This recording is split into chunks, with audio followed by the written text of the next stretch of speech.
do you see a way that this could be? I don't want to say an X factor because there's 1,000 of them on this team, but do you think it's a key position for the team this year? Well, yeah, I definitely think it like you said, it could be the Achilles heel. I think if the Cubs are in it in July, like, whether it's in division or second wild card spot, whatever, I'm not saying go out and trade for the best third baseman in the game, but you might need to go get some help. Like, I think, and I only say that because no matter what, we know this team's ceiling for this year. So I'm not telling you to go shell the farm for a big name at that position. Of course, I don't know the third baseman on the free agent market off the top of my head going into 2024, but I'm just saying that I think getting some depth there could help. Even Wisdom and Morel, they're fine. Like, it could turn out to be very good if Morel takes a step next season, and if Wisdom can get back to playing defense like he did in 2021. Like, I still don't understand how he went from being a pretty average to above average defensive third baseman to just not good last year. I don't understand that, because he showed that he can be a very solid defensive third baseman that brings you power. That's the one thing that they'll both do. You want to talk about how this team doesn't have a lot of power, at least all the critics do. Well, at third base, they do have some decent power if you look at it. Like, Wisdom might lead the team in homers, or at least be top 5 in homers on the team. And Morel, like you said, hit 16 last year. It's just, are we sure that they're going to do those things? No, we're not. So yeah, it's kind of like what we said about center field yesterday, and how, like, it could be great and it could be really bad. So I hope we get a little bit of the middle. That way the Cubs are in position to potentially maybe make a trade for a third baseman at the deadline, or, something of that sorts. So Trade? Did you say trade? Manny Machado trade? Hey, if it's Manny Machado, sure. I mean, I don't know. I don't know any of the main names on third base at the third base market for free agents in 2024 off the top of my head. But, like, we can't sit here and sugarcoat it, Luke. Like, we know that this is probably the weakest position on the team, and they got some guys on the farm too, but they're not highly touted. So I don't know. But I will say that I would like to see Morel just play third base regularly. So, like, if you don't have any injuries in center field, you're going to see him mainly at third. I'd love to see him play third consistently and see if he can fix those the throwing issues. He can field the ball. Mm-hmm. It's the throwing across the diamond that he has struggled with. That's why watching him play short and second was actually like, oh, wow, he can do this.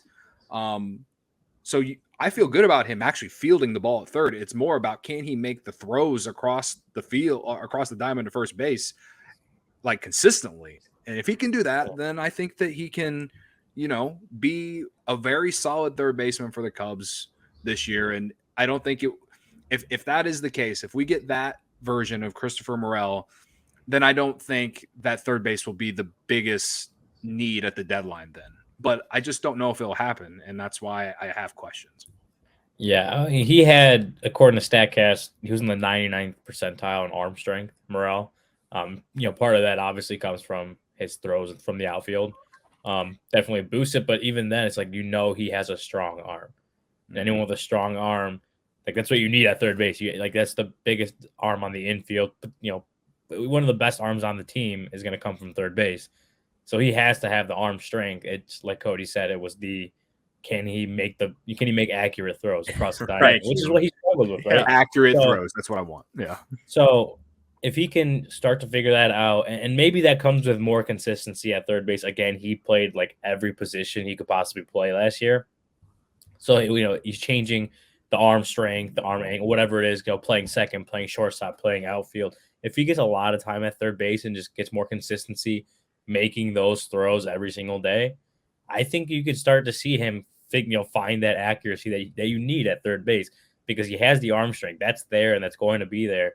If he can get more consistently, just keep that muscle memory of making those throws from third base, I think you could see a really big improvement from him from the accuracy standpoint.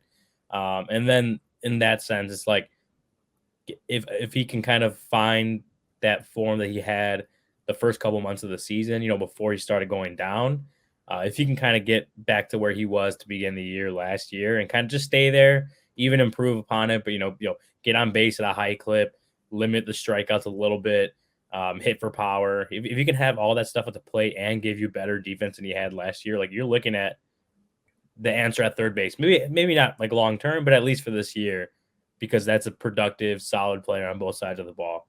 And that's at this point what the Cubs are looking for. They don't know if they have that with Morel. Don't know if they have that with Patrick Wisdom. They obviously don't know if they have that with like Zach McKinstry.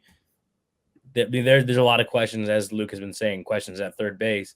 But if Morel can start to do that, or if Wisdom can cut down on the strikeouts and put the ball in play more often while keeping the power going, and he can discover that defensive form he had in 2021, then you're starting to talk about like, hey, that Cubs actually have good, cheap third baseman. They may not have to worry. No, I won't say that. Like they should still try to go out and get the best third baseman they can get. They want to have the best players they can get at every position, right?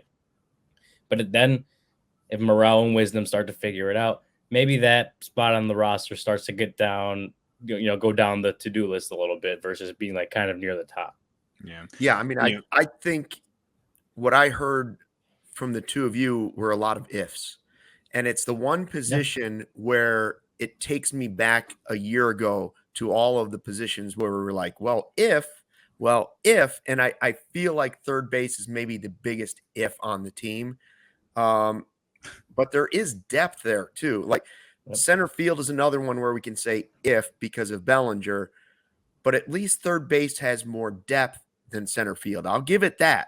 You have the 4 M's, right? You have Wisdom, and then you have the 4 M's. You have Morel, who's the youngest option and has the versatility to play other places. But then you have Mastrobuoni, you have McKinstry, and dare I say Madrigal, the 4th M. So, I don't know if any of those choices would thrill most fan bases around Major League Baseball, but they sure have some options. I don't know if any are great options, but they have built up depth to where they can, at the very least, continue to rotate in and out until they hope they find a hot bat. Hot bat or the best defender. I don't know which it'd be.